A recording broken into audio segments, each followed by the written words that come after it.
So ఇదైతే fog perfume అండి. Actual cost. So ఎప్పుడైనా డీమార్ట్కి వెళ్ళినప్పుడు ఫస్ట్ ఈ పర్ఫ్యూమ్స్ దగ్గర వాలిపోతుంటారు మా వారు.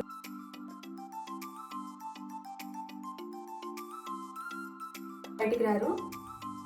సో డీమార్ట్కి వెళ్ళిన ప్రతిసారి సరుకులతో పాటు ఇంటికి బిల్లు ఎలా కామన్గా వస్తుంది,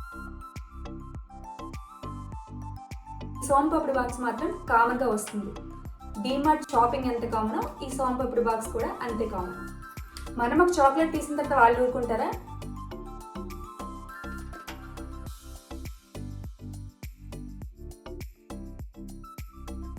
కోల్గేట్ పేస్ట్ అండి. మీ పేస్ట్లో ఉప్పు ఉంది.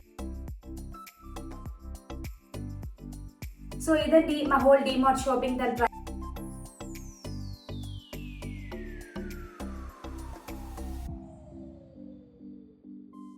సబ్స్క్రైబ్ చేసుకోవడం అస్సలు మర్చిపోవద్దు.